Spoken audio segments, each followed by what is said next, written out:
Hi everybody, this is Greg Gossett from Gossett Trading and Mentoring, and today is Saturday, July 5th, 2025. Hey, I hope you're doing well. I hope you had a nice 4th of July. I hope you had a good trading week last week, and I appreciate you coming to my Weekend Review podcast. I hope you're going to find it helpful.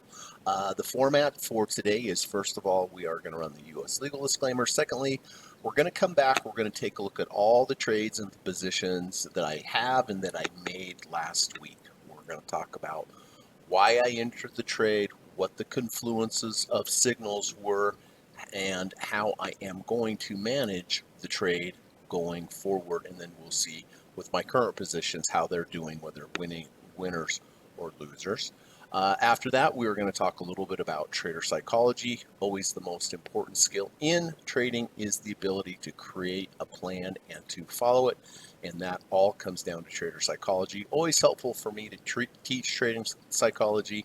And so I hope it's going to be helpful for you to hear as well. And then after that, I have gone down through my master watch list. I do that every Friday night. I go down through every single symbol, every single market, and I take a look at the charts, and I look for a potential trade for the upcoming week. I look for good areas of support and other combinations and confluences of indicators and signals and levels that are lining up that would be interesting for me to take. And I share that with you so that you can get an idea of how I look at trading, how I look at the charts, how I look at signals, and how I ultimately pick the positions that I'm going to be getting into potentially next week. Now, these trades are not where they need to be.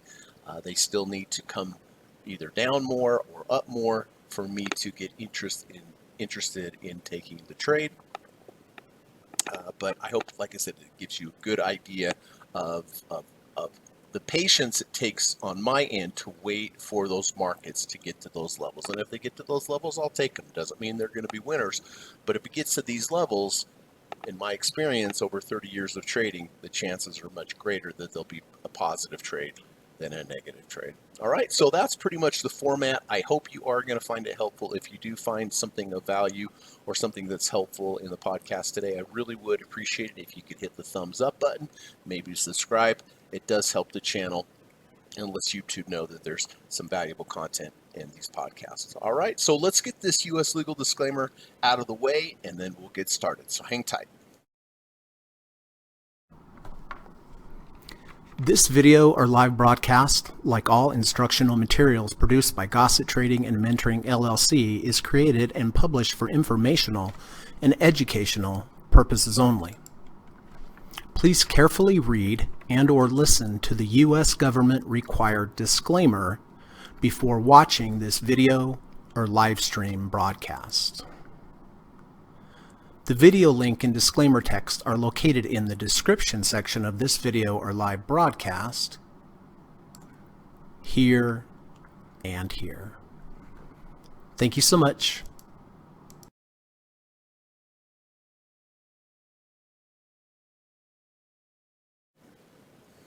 All right, everybody, thanks for holding on through that with me. And let's start out with the first position that I currently have, still an existing position. So this is MasterCard MA. I bought MasterCard back on the 20th of June here at 532.95. It's been a really nice trade, and it was really a good setup. This is a deep dip buy setup. Tried and true, and a really nice confluence. You know, you can get one signal, but having multiple signals in deep dip buy is just the best. And this is exactly what happened. So on the day that I bought it again here at 532.95. The reason I bought it was for two reasons. The first is that we had an intraday rejection of the 200-day moving average. This is the black line. There are three types of entries off of a major moving average, like a 200, a 250, a 300. One is a bounce. The second is a close under, close over the 200-day moving average. Or the third, which is this one, is an intraday rejection of the 200, which means that during the day it went below the 200-day moving average, but at the end of the day, it actually was strong enough to close back above. And I always make my buying and selling decisions based upon the closing price. The closing price is the most important price. The large financial institutions drive the market towards the end of the day. They're dealing with the most money. They have very smart people, the best information, best technology. And so I always follow what they're doing when it comes to making my entry or exit decisions around certain areas. So this intraday rejection of the 200-day moving average by itself completely legitimate. But the confluence of this trade was not only that we rejected the 200-day moving intraday rejected the 200-day moving average, we also rejected the 30 RSI level. During the day, we went below the 30 RSI, and at the end of the day, we closed back over the RSI, which by itself, again, is also a legitimate deep dip buy signal. But on this particular day, both of them happened. And as I always say, the more confluences, the more signals you have, the better. And so, where is my calculator? Here we go. So again, that's the reason I bought the trade. But then it's the next bought here at 532.95. But the next question when I see the trade is, well, how many shares am I going to buy, right? And I have a simple formula that I use that takes into account how much money do I have in my account and what is the volatility of the market. Or in other words, I use the average true range times 2. I use the 2 ATR to help me figure out how many shares to buy, because I want to buy shares based upon the volatility, the current volatility of the market. So the first is, how much do I have in my account? Let's just say I have $50,000 in my trading account. Okay, this works for any amount of money, but we'll just use an example of $50,000. I take 1% of my total trading capital. 1% of $50,000 is $500. Then the next thing I do is I divide it by the value of the 2 ATR.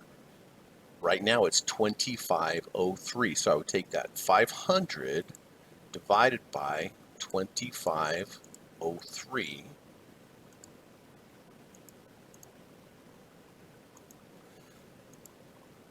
So the way that I trade and how much money I have based upon the volatility, that would tell me to buy 19.97 shares or 20 shares. All right. So when volatility is greater, it's higher, it's going to have me buy fewer shares. When it's lower, I'm going to buy more shares. And really, in my experience, that is the way to do it, because when volatility increases, the price is going to move more. To adjust for that, I buy fewer shares. All right. So $50,000, 1% is 500 divided by the value of the 2 ATR, 2503, tells me to buy 20 shares. Okay, so I'm in for 20 shares. Now, next thing I do, very important, is that I place my emergency stop. I have 2 stops, an emergency stop and an end of bar stop. So the first thing I'm going to do is I'm going to place my emergency stop. And all I do is I take my entry price minus the value of the 2 ATR that I just used in the equation. And I take the entry price minus that value. And then this is my emergency stop down here. This is 2 ATRs below my entry. So if I have 20 shares, which is how much I'm buying, and if 20 shares moves down 2503, how much have I lost? I've lost 1% of my account. I've lost $500. Okay? You have to have that in there. You have to know what your worst case scenario is, even though it's very unlikely this is going to happen. As a matter of fact, there's, in my experience, only about a 5% chance, or only 5% of the time will you hit your emergency stop. If you trade enough, you're certainly going to hit it. I certainly hit them, but it happens very infrequently. Okay, but if it does get down there, I know exactly how much I'm going to lose. I'm going to lose that $500. And by the way, this is the one time that I do not wait for the end of the day If I hit my emergency stop, I'm out immediately, whether that's 1 minute after the market opens or 1 minute before the market closes. That's the one time I do not wait. When it gets there, I said I'm going to lose $500. I lost $500. That's it. But again, only 5% of the time. The other 95% of the time, if you have a losing trade, the way that I trade, it will be because you're end of bar stop. But the good news about that is that that is generally going to be a much smaller loss than your emergency stop. So on this particular trade, my end of bar stop is on this one, on this deep dip buy, is just a reversal of why I entered the trade in the first place. Why did I enter the trade? I entered the trade because it rejected the 200-day moving average. Therefore, if the next day it closes below the 200-day moving average, even by a penny, I'm going to be out for a very small loss, right? Because my line in the sand really is this 200-day moving average. Okay, so intraday rejection of the 200, intraday rejection of the 30 RSI, that was the signal. I position size, I entered, I placed my emergency stop 2 ATRs below. My end of bar stop is simply, again, a close below the 200-day moving average. The next thing that I do is I take my entry price and then I look for the value of the 1.5 ATR. And right now the value of the 1.5 ATR is 1877. I take my entry price plus 1877 and I place my orange line above. This is my trailing stop level. So the reason that I put this here is that if I get to a trailing stop level, now it means that the price has moved at least 1.5 ATRs above my entry. Now I want to tighten up all of my stops, right? Because now I have a nice little profit and I want to tighten things up. So once I take the trade, if I get to the trailing stop level, 1.5 ATRs above, then I go into what is called trailing stop mode. And all that means is that now in the future, if I reach trailing stop level, it means that I'm going to sell half of my position if in the future I have a close below a previous bar's low. Because if it's going to come down, it's probably going to have to close below a previous bar's low. So it's kind of a precautionary type of measure. All right. So everything I've talked about so far, as far as the positioning, the end of bar stop, the emergency stop, going into trailing stop level, going into trailing stop mode, these are all defensive moves, which means if the market does something against me, if it goes against me, I'm going to take action. But I also like to play offense in my trading, and the way that I do that is that I take partial profits if the market starts going my way. And the way that I do that is I do it on a daily basis if I'm trading on the daily charts. I do it on a weekly basis if I'm trading weekly. But all I do is I take the closing price of the current day. Right now the closing price is 569.24. So I just take the closing price, 569.24. I look for the value of the 0.45 ATR. Right now, it is $5.63. So I take the closing price plus 563. But remember, this number is going to change every day. But right now, it's 563 plus 563. My first profit target for Monday is 574.87. So it's going to be around this area, okay? And if I get to that level, what am I going to do? I'm going to take some partial profits. And it's very easy. I just take 10% of however many shares I went into the day with. If I go into the share or into the day with 10 shares and I hit that first profit target, 10% of 10 is 1, right? I'm going to take 1 share off. But I do this 3 times every day. I place the first profit target, closing price, plus the value of the 0.45 ATR. That's my first profit target. Then I take my first profit target, I add the 0.45 to it again, then I have my second profit target. Then I do it one more time to the third. So I always have 3 profit targets for the next day, and I take off 10% of however many shares I have going into the day at that profit target, and I do it 3 times. If I have a really nice up day, maybe I hit 1, maybe I hit 2, maybe I hit 3 if it's a really good day. If it's a down day, then I don't hit any and I have to recalculate for the next day. All right. So let's kind of put the trade all together and I'll show you exactly how I managed this and the action that I took. So again, Confluence's signal was a rejection of the 200, intraday rejection of the 200, and the rejection of the 30 RSI. I position sized properly as I showed you. I placed my emergency stop 2 ATRs below. I placed my end of bar stop close below the 200-day moving average. I placed my 1.5 trailing stop level above. The next day, right out of the gate, I hit a profit target. Great. Still in the trade, hit a profit target, took a little off, reduced my position size. Market cannot take away that profit target from me. The next day, up again, very nicely. I hit multiple profit targets on this day, and I also got above, but I'm at trailing stop level, which means now in the future, if I have a close below a previous bar's low, I'm going to get at a half. That happened the next day. We closed below a previous bar's low after reaching trailing stop level. I took off half of the remaining shares that I had for a gain of 3.07%. Next day down again.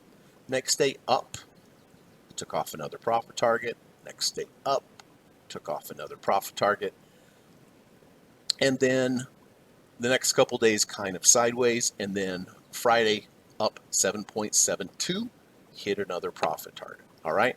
So this particular trade so far, the remaining shares that I have up 6.43%.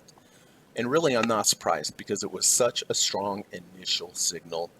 The confluence of the rejection of the 30 RSI and the confluence of the 200-day all at the same time. So MasterCard remaining shares up 6.43%. Okay, next trade, McDonald's. All right, so I've had a nice trade here on McDonald's. This was also a deep dip buy signal, and I bought this here on the 6/26/25. All right, why did I buy it? What were the confluences? Well, the main signal was the rejection of this orange line. That's the 300-day moving average. That's a major moving average. During the day, we went below the 300, and then we closed back above the 300. But I also had what is called a V1. A V1 consists of two bars, bar 1, bar 2.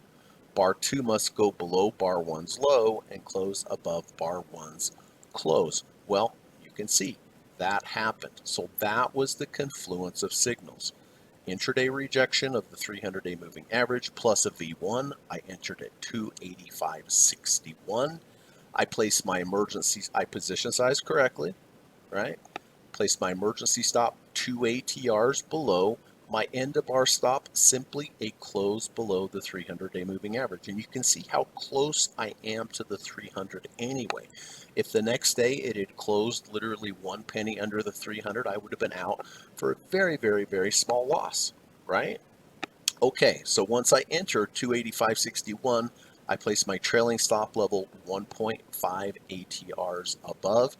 And then, of course, if it moves the value of the 0.45 ATR or multiples of that each day, I take profit targets. Okay, next day, right out of the gate, up big, multiple profit targets. Next day, up again, not a profit target, but I got to trailing stop level. Now I'm in trailing stop mode. Doesn't mean I do anything. It just means that in the future now, if I have a close below a previous bar's low, I'm going to get out of half. Next day, on the 1st of July, up big again, multiple profit targets. So I'm slowly starting to scale out of this trade when the market goes my way a certain amount, right? And then the last couple, and now I'm in trailing stop, or I've been in trailing stop mode from here, but I'm in trailing stop mode. But I have yet to have a close below a previous bar's low, so I do not sell half. I still have just the full position, except for the portions that I scaled out of. So this particular trade doing quite well, up 2.82% on that deep dip buy here, rejection of the 300-day moving average. All right, so McDonald's, and let's go on to Google. All right, Google. Nice little trade on Google. This is a little bit different. This is not a deep dip buy. This is what is called an order block, a bullish order block. And I use order blocks all the time. Again, I like to use things in conjunction. I love when I have an order block in addition to a deep dip buy. But this particular one, just a rejection of order block. So first of all, what is an order block? An order block is the lowest bar close before market structure change. So what's market structure change? Okay, so in order for a market structure change to happen, we need to have the following. We need to have a swing low, as we do here, followed by a swing high, as we do here. We then need to have another swing low that is lower than the first swing low. And then we need to take out that first swing high. So you need a swing low, a swing high, a lower swing low, and then we need to take out that swing high, which we do here. Now, when this happens, we go from a bearish market structure into a new bullish market structure. And the key is when you go into a new bullish market structure, I want to buy the first dip. And so when you go into this bullish market structure, now I know where my order block is. It's the lowest bar close before market structure change. We changed here, so we go back. There is your lowest bar close before the market structure change happened.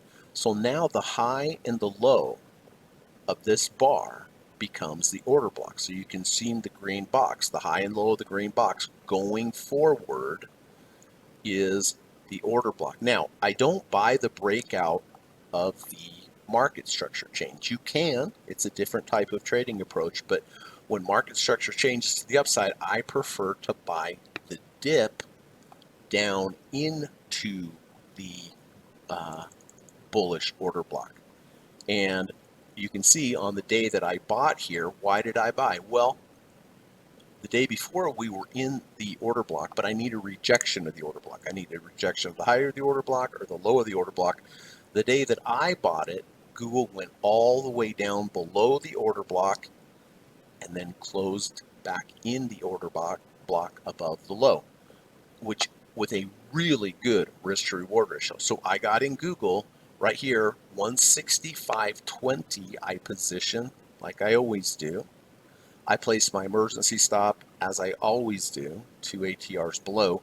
My end of bar stop is simply a close below the order block. With order block trades, the stop is a close below the order block. And you can see how close I was to the order block anyway. So the next day, it had literally closed 1 penny below the order block. I would have just been out of the trade. Okay, so once I'm in with that really good risk to reward ratio, I place my 1.5 ATR trailing stop above, and then if it starts moving my way, I take partial profits, which is exactly what I did. Next day, Google up, took some partial profits. Next day, Google up again, quite large actually. I hit multiple profits, and on this particular day, I also go into trailing stop mode. Okay, doesn't mean I do anything. It's just that I'm in trailing stop mode if I have a close below previous bar's low. Next day, up again. Honestly, I can't remember if I hit a profit target on this day or not. Next day, up again, big. I definitely hit multiple profit targets on this. Next day, gaps open, which hit a profit target on that gap open. And then it reversed through the day, so I'm glad I got out at the top there, at least a portion. And so now I am in trailing stop mode.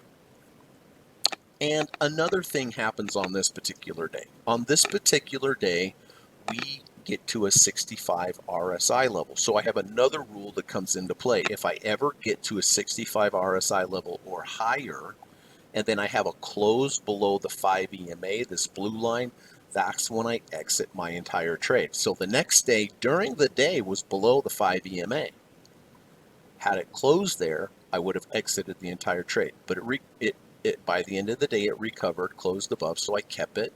The next day down, opened down, then moved up. I hit another profit target, still closing above the 5 EMA. And then on Friday, or I guess Thursday, no profit targets, but you can see during the day it tested the 5 EMA again, but yet closed back above. So it keeps on testing this 5 EMA. So Monday, if it closes below the 5 EMA, that's it. I'm done with the trade. But so far, this particular trade doing very, very well. Up 7.99%. And I want to give a shout out to one of my students, Stephen. Stephen took the trade here, probably around 173.59. He took it with a deep dip buy, a close under the 200-day, 200 SMA, and then a close back over, which again is totally legitimate. Now he's using this 200-day moving average as his end of day stop, as his line in the sand. I just took it with a different signal with the order block a little bit lower. So good trade for both of us. Glad to see Stephen doing well on this trade. But Stephen right here will be looking at this 5 EMA for a close for the 5 EMA to be out of this trade. But anyway, really good example of order block. I love order blocks. This particular trade up 7.99%.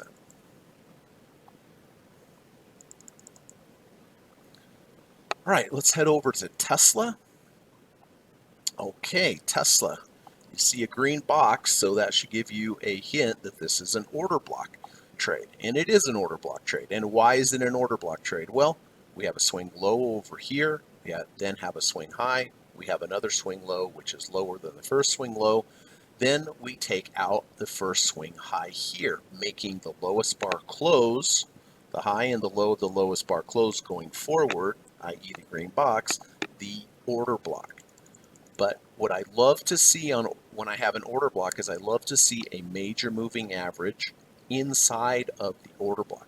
And on the day that I bought it here, I bought it on July 1st, bought it at $299.51. Why?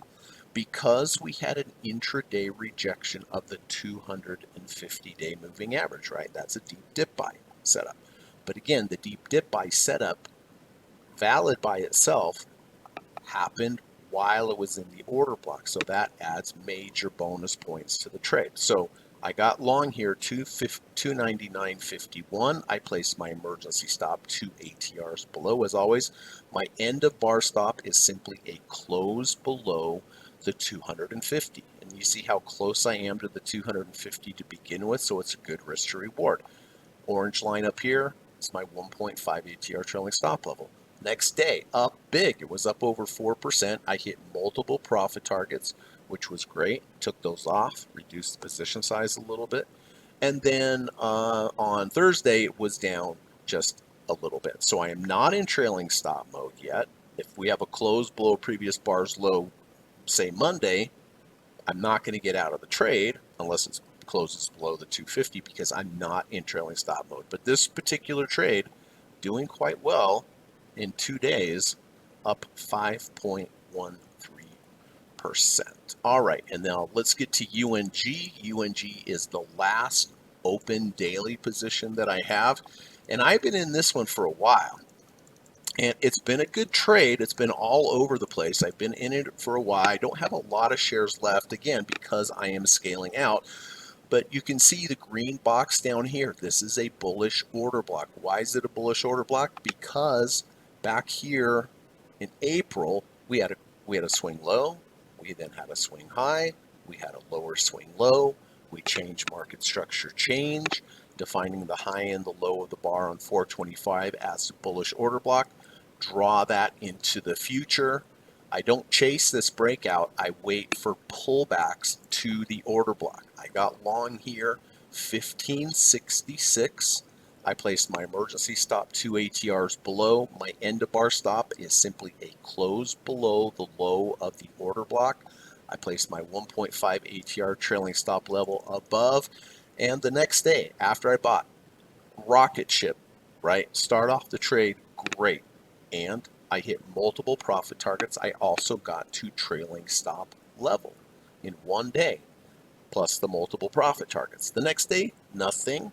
The next day, first close below the previous bar's low after reaching trailing stop level. I took off half of the remaining shares that I had for a gain of 6.01%.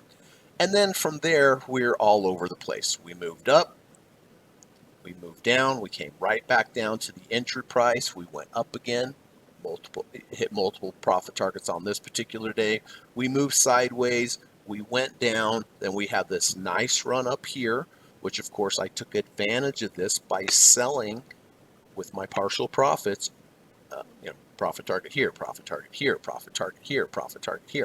So at this point, I'm really reducing my position size dramatically because I sold half of my position in trailing stop mode, and on this 4 or 5 day up run here, I keep reducing them. And then we had quite the opposite. We just went down, we went down, we went down. Had a big day up here where again I hit multiple profit targets. 2 days later, on this day, I thought, well, I'm finally going to be out of this trade on UNG, but it did recover and close back in the order block. And then next day up, profit target. And so I'm hovering around my end of bar stop. So Monday, if we close below this order block, I'll simply be out of the trade. So the remaining shares on this particular trade are down. They're down 2.82%. But again, all in all, I'm up on this trade. And again, why? Because of taking the partial profits at the high levels when I had them.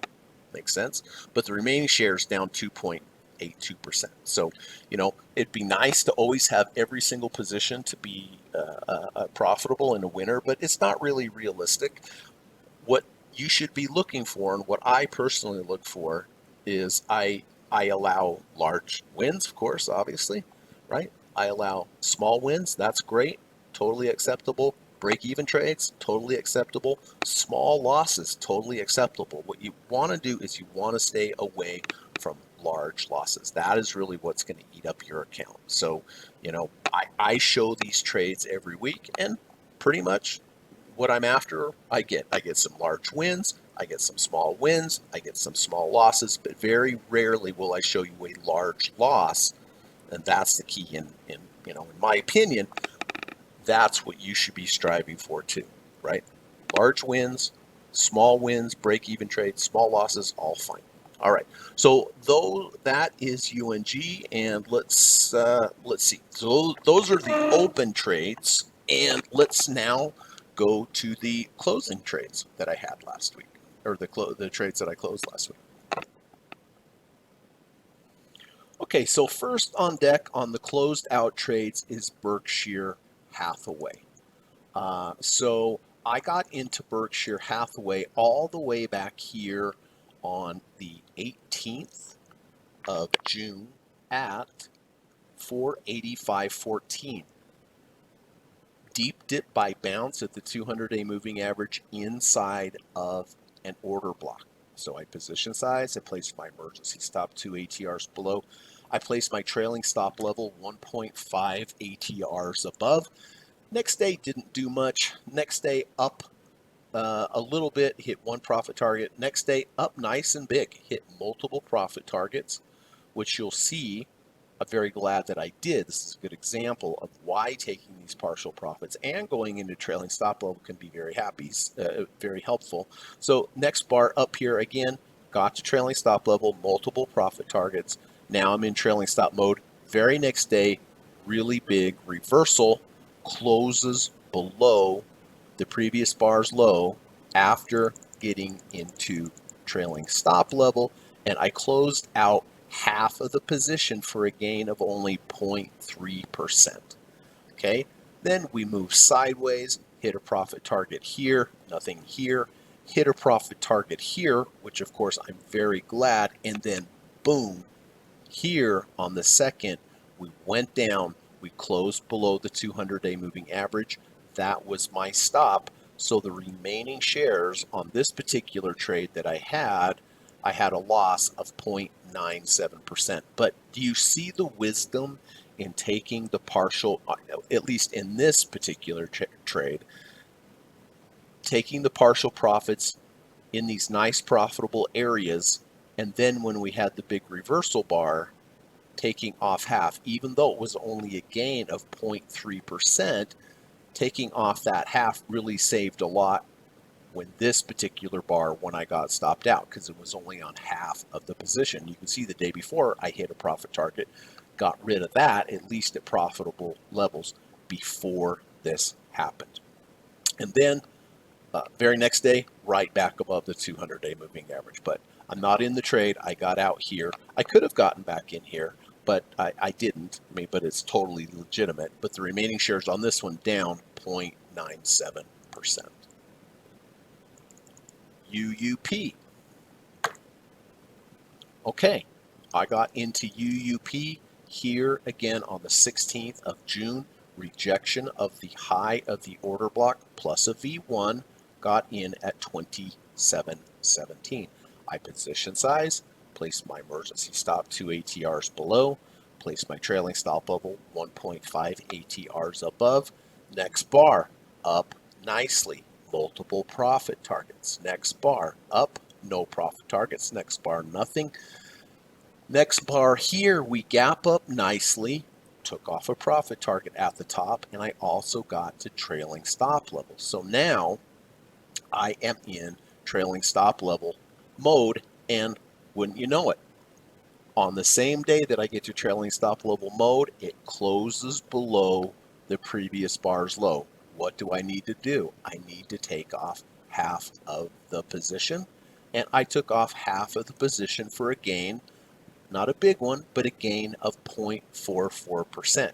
But that's not really the most important part. The most important part is this rule. Look how much money it saved me, because after that we just continue down and down and down and down and down, and here I got stopped out because it closed below the order block. But the main point here is that it was on a much smaller amount of shares than what I began with, because I took the partial profits when I had them and I went into trailing stop mode. So the remaining shares that I had on that particular trade, I had to get out for a loss of 1.08%. But you know, if you get into a trade and you take partial profits and it keeps going up and up and up, you think, why did I take those partial profits? Well, the reason you do it is because not all trades are going to continue to go up. You'll get in, you'll go up, you're glad that you're taking the partial profits, and then if they reverse like this particular trade did, you're just glad that you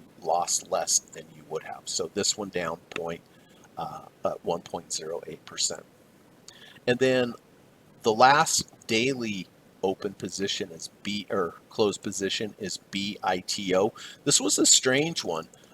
This one pays such a big dividend that I wasn't exactly sure what was going on until I actually spoke to my my student Steven, and I got in BITO here at $20.64. Why? You see the green order block, right? We have a swing low, we have a swing high, we have a lower swing low, we go into market, we change market structure to the upside. So this particular box or bar, the high and the low here, going out into the future is the order block. I entered here with the rejection of the bottom of the order block and a rejection of the 100. That 100 moving average,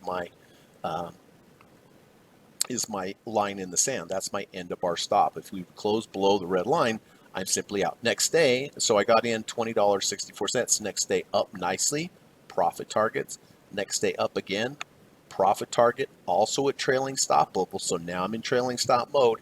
And then here on this particular day, closed below a previous bar's low, but it also closed below the low of the order block. So I had to get out of the entire trade for a loss of 1.92%.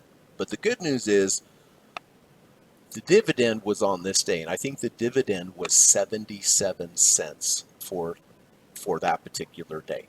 So even though I got out a loss for 1.92%, really I didn't, because I had the dividend of 77 cents coming in. And again, I took partial profits on the way up.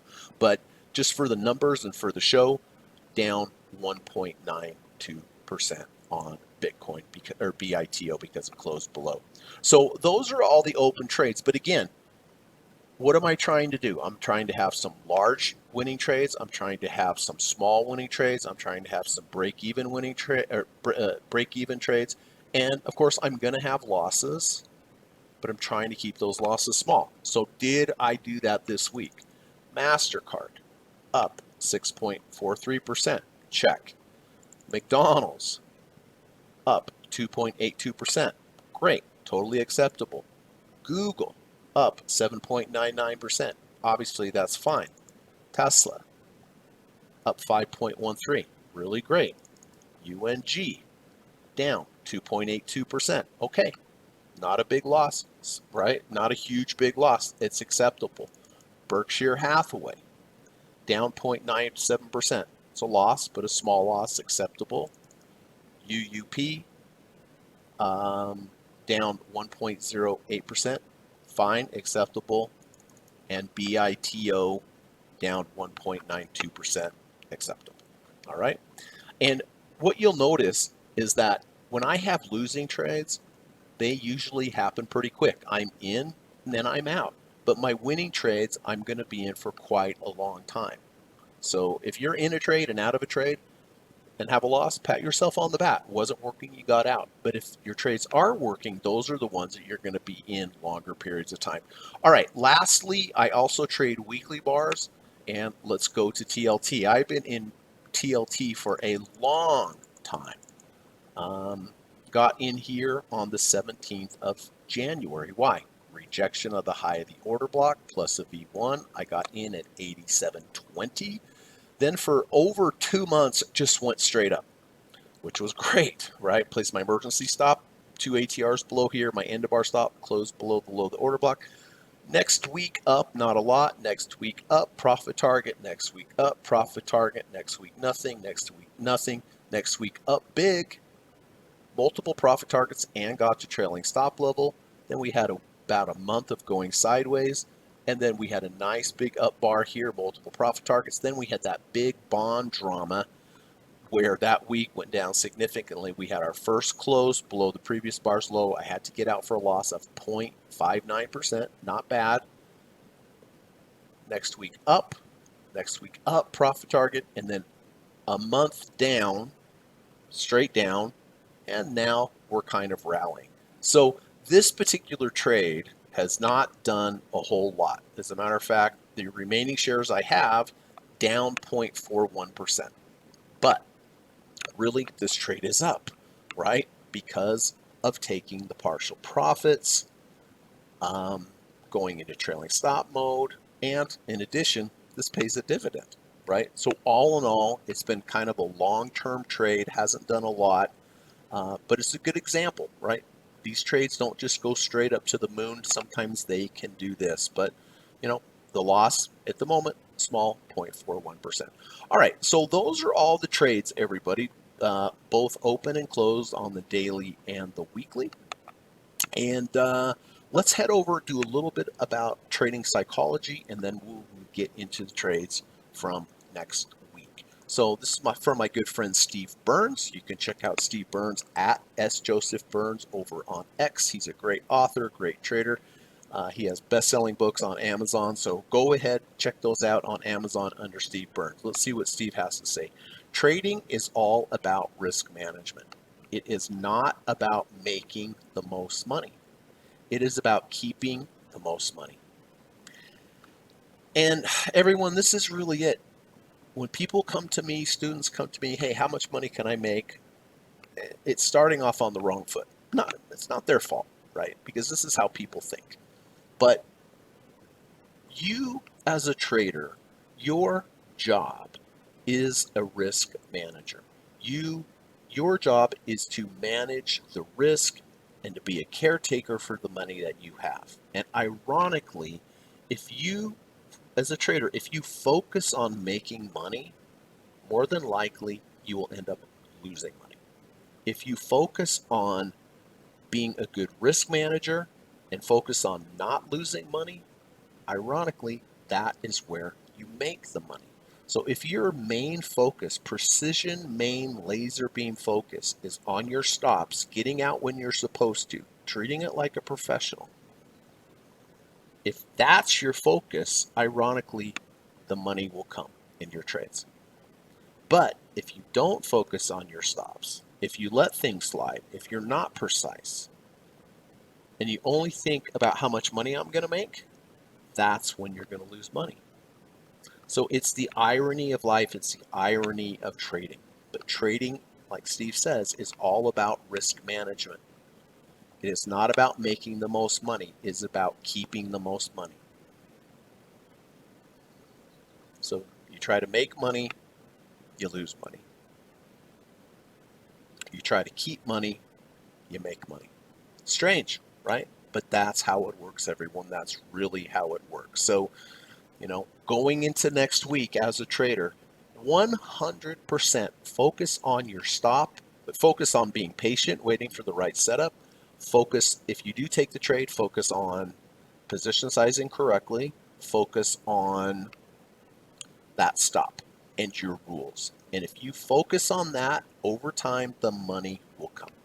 All right, that's all it comes down to. Okay.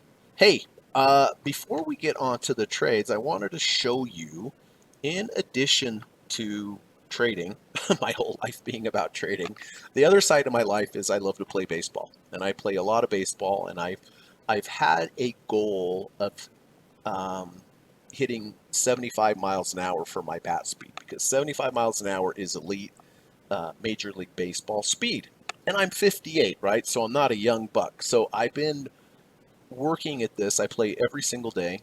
I hit at least an hour every single day after the market closes. But look at that. I didn't quite get to 75, but I did get to 73, which is actually higher than the average Major League Baseball on average swing.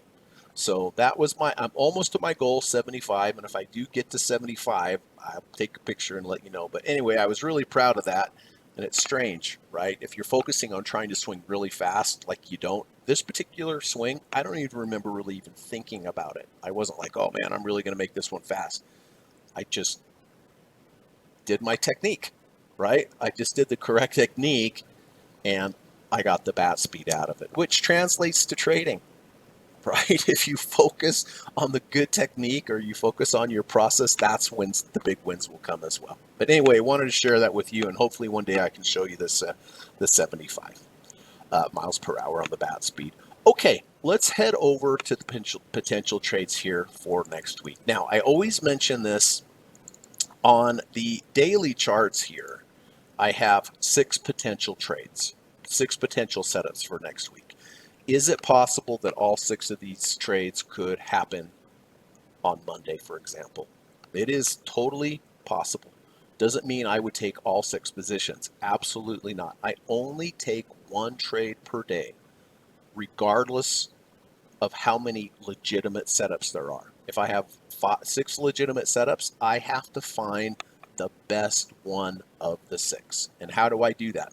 Well, I give it like a report card. I give it a quality score. How many signals do we have? What's the risk to reward ratio? How does it look on multiple time frames? What's the relative strength of this particular market compared to the rest of the market, right? So it's kind of a game that I have where I have 6 great candidates. I have to pick the best one. Well, it's a bit of a treasure hunt, right? I have to look at all different things because I know if I pick the one with the best quality score, that one really has the best chance of being a profitable trade, right? And this is what I teach my students, is how to narrow this down. And by the way, I do teach private one-on-one lessons in the evening time. I change my course up a little bit. I now teach a 20-hour course, 10 sessions, each session 2 hours. We do it once a week. I teach you all of the different trading approaches that I use. It's a really good course. You're going to learn a lot. You're going to learn about V1s, V2s, order blocks, deep dip buys, bullish divergences, abandoned babies, island reversals. I put it all together, and I have taught so many people from all over the world, from absolute beginners all the way up to the hedge fund level. And I would love to teach you too. You know, when you're done with this course, 20 hours, you're going to have to hang out with me for 20 hours over the weeks, right? But we're going to learn a lot. We're going to learn a lot together. I'm going to teach you everything that I know, and you're going to have a skill that you can use for the rest of your life. So if you're interested, my email is in the link in the description. All you need to do is send me an email, and then we'll set up a video call. It's not a sales call, I promise you that. I just want to meet you, have you meet me. I want to find out a little bit about your trading challenges, your goals. It's a good time for you to ask me any questions about the format of the course, and then after that, if you want, you can write me back and say, "Yep, Greg, I want to take the course," and I promise you, it'll be one of the best decisions that you've made. Like I said, I have so many students at the moment from all over the world, and I'm really glad to see them just putting it all together and learning things and becoming better traders. And I'd love to do it for you too. So send me an email and we can get that started. All right. So again, 6 particular symbols here. If they all trigger on Monday, I'm only going to take the best one. So these are on the dailies. This is Boeing. All right, so Boeing is in the middle. You see the red box. Boeing is in the middle of a bearish order block. Why bearish? Well, it's the opposite. Here we have a swing high, then we have a swing low, and then we have another higher swing high than the first swing high. Then we break structure to the downside from the bullish structure to a bearish structure. So if you change from a bullish structure to a bearish structure, I want to short rallies back up into that bearish market structure. If you're in a bearish market structure and you change to a bullish market structure, then I want to buy dips in a bullish market structure. So it's just the opposite. So, okay, so Boeing is in this order block right here, right now. Does that mean I want to go ahead right now and short it? No. I want to have some type of rejection of the bottom of the order block or the top of the order block. And Boeing has been extremely, extremely strong. So really on this trade, I'm not dying to get into a Boeing short, but if it's just perfect, then I'll take a crack at it. So right now, what I'm looking for on Boeing, and this is the only thing I'm looking for on Boeing, is a rejection of the high of this order block, or in other words, a high of 6/9/2025. So the high is 218.80. So if Monday, for example, we go above 218.80 and then close back in the order block, that would be my short location, right? Am I hugely bearish on Boeing? No. It's just that if it goes above the high of the order block and then closes back in the order block, what have I created for myself? I've created really good risk to reward ratio if I'm wrong. If I enter, if you have a rejection of the high and then the next day it just closes 1 penny above, okay, I'm out. I was wrong. Small loss, right? Of course, I'm going to have my emergency stop put there anyway. If I'm right, however, then I have a lot better risk to reward ratio because Boeing could easily come down to this area here. So if I'm risking a little to make a lot, that's good trading. And technically it makes sense because we are in an order block, right? So I'm not going to mess with Boeing unless we get a rejection of the high of the order block at 218.80. And then we'll see. We'll see what the risk to reward is. If it rejects it and then comes all the way down here and closes at the end of the day, I'm not going to do that because of the risk to reward. So I'll just take it day by day and we'll see. If I get the right setup with the rejection of the high of the order block plus a good risk to reward ratio, then I'll consider getting short Boeing. Alibaba. I gotta say, everybody, Alibaba at the moment is probably my favorite setup on the daily because it's such an obvious trade here. So green box means we have a bullish order block, right? So I like that just to begin with. But look, from a deep dip buy perspective, we have the 200-day moving average right inside of the bullish order block, right? Again, deep dip buy. So I have a couple different levels here that I can look at in the 3 different levels I can look at in the bullish order block. The first one is the 200 because we're closest to it.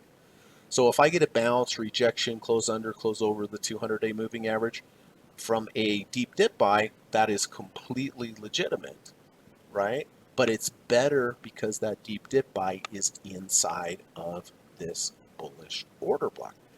Now, if the 200 does not hold and it doesn't respect the 200, I can always just pop down here to the 250. If it keeps going down, I can try it again at the 250. If it keeps going down, I can try it at the 300-day moving average. All three of these major deep dip buy levels are in this order block. So I'm going to test. If it gets there, I'll test it. Maybe that's it and it goes back up. Great. If not, I go to the second one, the 250. If not, I go to the third one, 300.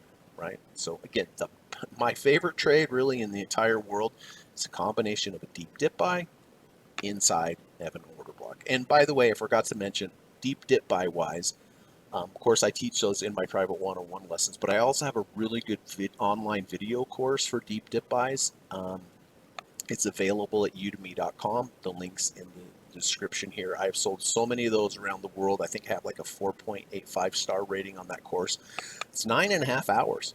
And it's really affordable. It's somewhere between $30 and $50, but you get 9.5 hours of me talking to you about order blocks and just learning deep dip buys. Just learning deep dip buys, great strategy you can use for the rest of your life. So if you like, check that out on udemy.com. But I really like this trade on Alibaba. I really do. Doesn't mean it's going to work. Doesn't mean it's even going to get to the 200 or the top of that order block. Maybe it just takes off next week and I missed it. Right. But the key is, if you've been listening to this podcast, I have been waiting for Alibaba to get to this level for over a month. And so that's what, in this podcast, that's what I like to show you is the levels that we could get to that I would be interested in. But you see, if I would have been interested, if I bought it anywhere else here, I'd be down.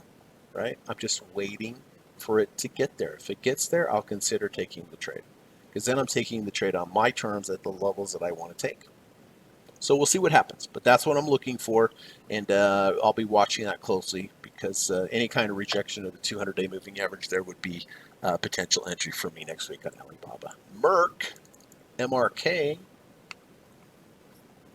Okay, again, this is not where it needs to be.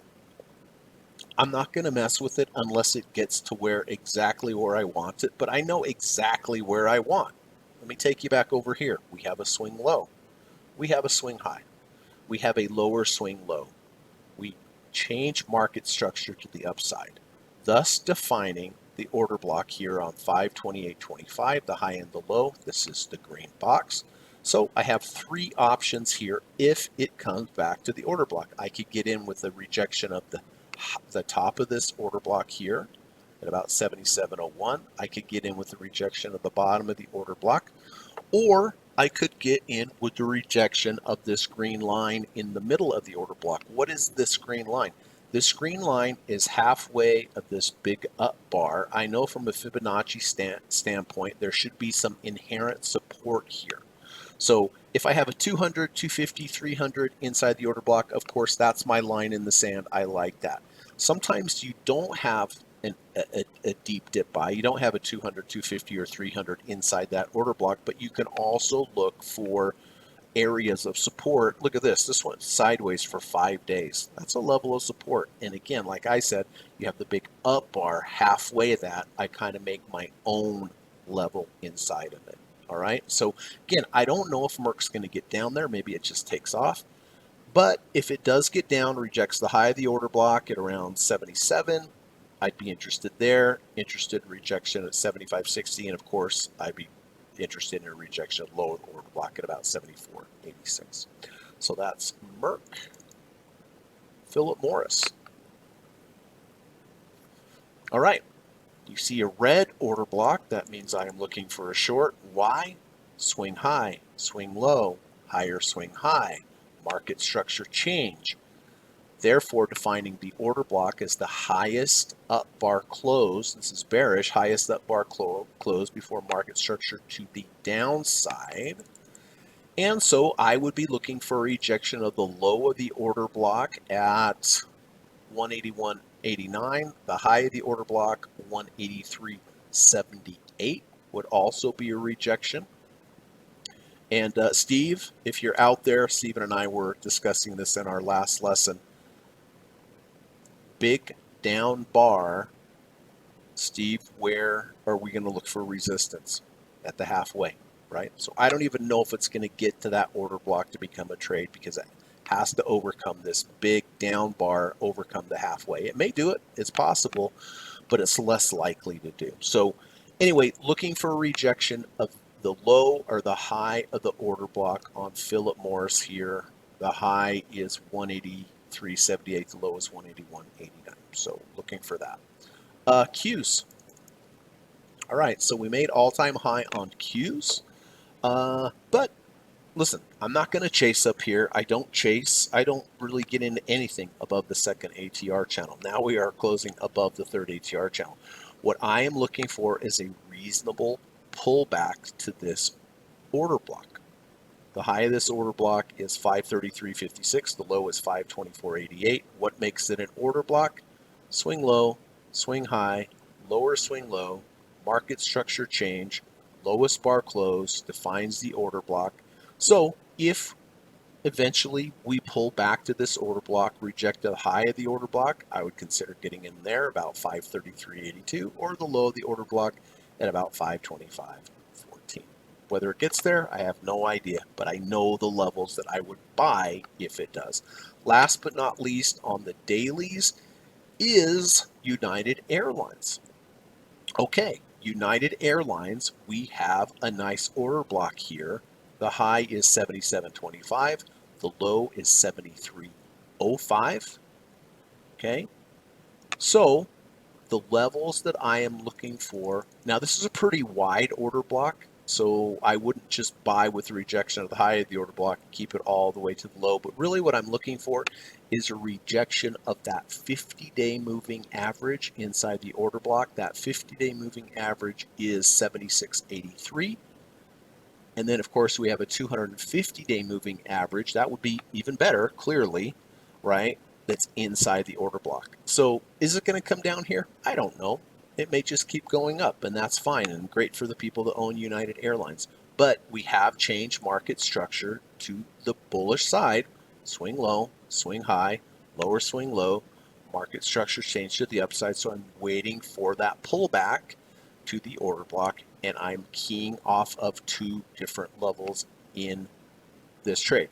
The 50-day moving average at 76.83 or the 250-day moving average at 74.82, right? So it's just a game of being patient and waiting for identifying the levels, like here on United Airlines. I know where I want to buy. It's just not there yet, right? Maybe it doesn't get there. But if it does, then it's got to the levels that I want. So those are the dailies. Let's go over the weeklies. Now, weekly bars close on Friday, so I make my buying decisions on, would be next Friday. And let's see what we have here on Adobe, if my charts will cooperate. Okay, Adobe. Adobe has not participated in this rally, but we have had market structure change to the upside. Over here, again, weekly bars, swing low, followed by a swing high, followed by a lower swing low, followed by a market structure change. Once that happens, I look for the lowest bar close before market structure change. Here it is. The high 362.05, the low 341.31. You can see I drew a green line in the middle. Why? Well, here on the 25th, we have a big up bar. Again, if you have a big up bar and it gets to halfway, that's a decent level to key off of. So, looking for a rejection of the high of the order block, looking for a rejection of the middle line there, the halfway bar, 353, or of course, a rejection of the low of the order block. So the high of the order block is 362.05, the low of the order block is 341.31, or the line that I drew in the middle would also be a key level. So anyway, we'll see. I mean, Adobe definitely oversold compared to the rest of the market. And we'll see if it hits any of those levels to get long. Amazon. Okay, Amazon, of course, has been going straight up, but on the weekly bars, we are running into a bearish order block. Swing high, swing low, higher swing high, market structure change. We are back into getting close to the bearish order block. Really, the only place that I'm interested in shorting Amazon is next week, a rejection of 233.70. Why this level? Because if we come all the way here, we have a big down bar. If we rally back to halfway, that big down bar, that will be some inherent resistance. That inherent resistance resides in the order block. So that's really about all I'm looking for in Amazon. Take it or leave it.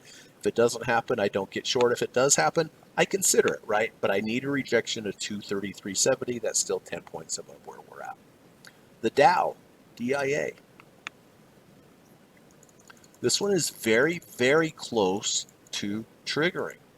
We have a bearish order block from way over here, 1129.04. And I don't know if you remember, but this order block was formed. We came down, we got back to the order block. I shorted here because it rejected the bottom of the order block, and I took this short all the way down. If you remember, that was a fantastic trade.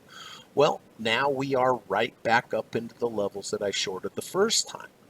So it's right in the middle of the order block now. Does that mean I can take it? I could, but really what I'm looking for is simply a rejection of the highs. I'm looking for rejection of the high of the order block. The high of the order block is 451.28. We're at 448.09. So next week, if we pop above that 451.28 level and then close back below, yeah, I could take that short, right? Doesn't mean I'm going to be right, but it gives myself a good risk to reward ratio and a rejection of a key level. That's all I can do. It's the best I can do as a trader. Good risk to reward ratio, rejection of a major level. And then after that, see what happens. Either I get out for a small loss or maybe I get another big move down. I don't know. But that's what I'm looking for there. Home Depot. Home Depot, we have a green box. Green box means what? It means bullish order block. Swing low, swing high, lower swing low, market structure change. And so as soon as we have this order block, I'm looking for some kind of, I'm always looking for a rejection of the high of the order block or the low of the order block, clearly. But I'm also looking for some kind of level inside of the order block. Well, here's the 100-week moving average. Clearly, I could get in with a rejection of that. Here, Steve, if you're listening, big up bar, halfway of that big up bar, that would be another level, right, Steve, to take a look at right there. Or, of course, at the bottom of the order block, we have the 200-week moving average. So there's some key levels inside this order block. Right now, I'm looking for a rejection of the 100-day moving average at 352.15, halfway of the big up bar at about 339.70, or, of course, the low of the order block, which corresponds and dovetails with the 200-week moving average at 324.06. Well, maybe Home Depot just keeps going up. And if it does, great. Really great for the people that own Home Depot. But if it does come down or reject some of these levels, that's where I'll be looking for. Let's go to PayPal, PYPL. Okay, order block, swing low, swing high, lower swing low, market structure change. This is a wide order block, so I really need to pick a defining line inside the order block. Well, there it is. This one's a little outside of the order block, but close enough, right? The 100-day. The 100-day is 68.01. We're at 76.59, so don't know if it's going to get there. But that 100-day is close enough to the high of the order block that would be legitimate for me, and I would key off that as my line in the sand. If it rejects it, I could get long. If it closes below, I'm out. If it stays above, then I just manage the trade, right? I manage the trade with the partial profits and all the rules that I use. Shopify, SHOP. Okay, red box, meaning it's a short, potential short. And what I'm looking for on Shopify is a rejection of 121.70. Why? Over here on 221.25, we have a big down bar. So if we get back to halfway of that big down bar, is going to be some type of resistance level in here. Resistance level 120, 170, and it also resides in a bearish order block. So that is the level that I'm looking for potential short. Oil, USO. This one's pretty easy. Swing low, followed by a swing high, followed by a lower swing low, followed by a market structure change. This one, I have the 250 week moving average. I have the 300 week moving average. Look, I'm not dying to get into USO. But if we come down substantially and reject the 250 week moving average or reject the 300 week moving average inside the bullish order block, makes a lot of sense. And so that's what I'm looking for. And the 250 is at 64.72. The 300 is at 63.51. So it's down there as a ways. Very unlikely that's going to get there. But if it does, that would be what I would be looking for. UUP. Okay, I got out of UUP on the daily for a loss of 1.08% on the daily. However, what I may be getting back in UUP again, but instead of on the daily time frame, on the weekly time frame. Why? Look at the 200 week moving average inside this bullish order block. Technically, I could have gotten in this trade on Friday because it rejected the bottom of the order block. But just to make it easy, if we get a close above the 200 week moving average, which is also inside an order block, perfect trade. Dollar is extremely low. Doesn't mean it has to bounce, but it is extremely low, and it is to these major levels. So before I take any action on UUP, I just want to see a weekly close above that 200, and that would be a nice entry. And again, that 200 is at 27.02. Right now we're at 26.98, so pretty close. Walmart. Okay, Walmart. We have a red box above. That means I'm looking for a short. And why the short? Well, the structure's pretty obvious. We have a swing high, we have a swing low, we have a higher swing high, we have a market structure change. We have a market structure change to the downside. I want to look at shorting rallies to the upside and shorting some type of rally rejection of the low or the high of this order block. The low is $100.73. The high is 104.66. So I'll just have to watch this and see. I'll have to take the higher the better. Ideally, I'd like to short the high of the order block at 104.76. But you can see even a month ago, we got to the low of the order block and rejected it, right? So I'll just have to see. For this podcast, let's just go ahead and just make things simple, because this one's kind of open-ended. I'm not going to short Walmart unless we reject the high of the order block 104.76. So that's still $5-6 away. So I just won't mess with it. But if I get rejection of the high, that of 104.76, that's where I'll take action possibly. And then last but not least, XLV. I've been talking about XLV for months now. It just has not got to the level that I want it to. And what is that level? Well, we have this bullish order block here from about 128.69 all the way down to 122.89. We have a beautiful 300 week moving average that is living right inside of that order block. I don't know if it's going to come there, maybe not, but if it does, it makes sense. That's a multiple level of confluences, both from the order block and from the moving average. And if it gives me a good risk to reward ratio, that is where I will take action. So on XLV, I'm looking for a rejection of 127.21.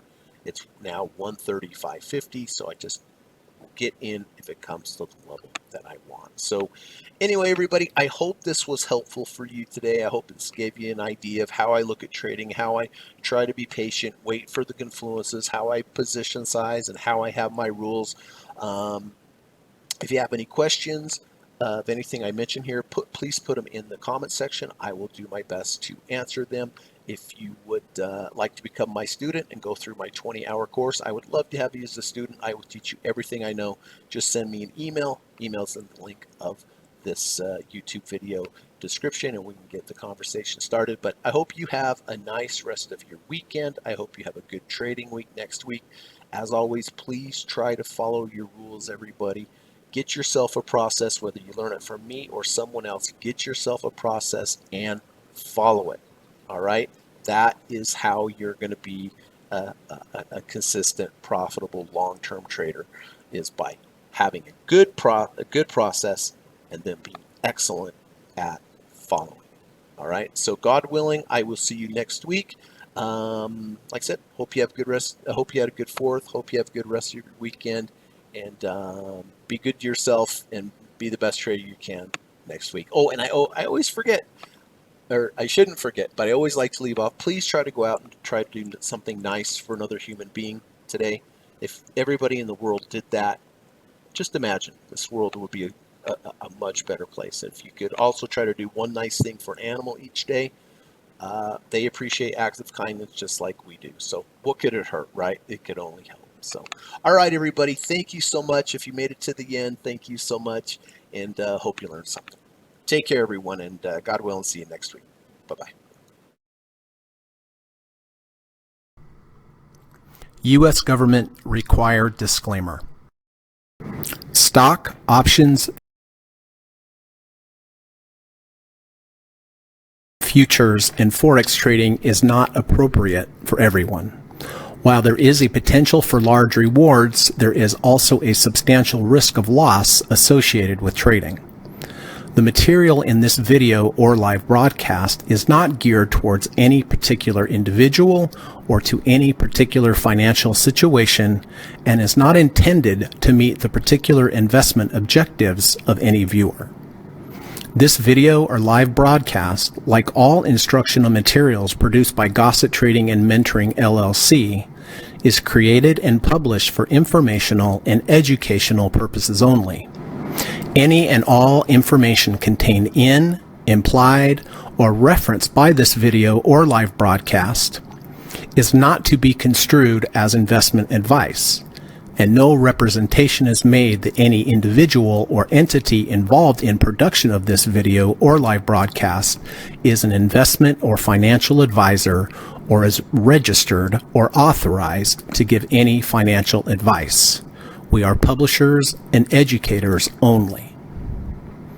Therefore, the various producers of this video or live broadcast will not accept liability for any loss or damage of any kind which may arise either directly or indirectly out of the use of any of this material, including any loss of profit. No representation is made that any account or investment will or is likely to achieve the profit or losses demonstrated. We recommend consultation with a licensed and qualified professional before making any investment decision. This video or live broadcast is not to be construed as an offer to buy or sell any security, financial instrument, or financial product of any kind. Notice is hereby given that any individual or entity involved in production of this video or live broadcast or their clients may have an interest in any security, financial instrument, or financial product mentioned or referenced. Any simulated or hypothetical performance result depicted does not represent actual trading and therefore may under or overcompensate for the impact of various market factors such as lack of liquidity. Thank you.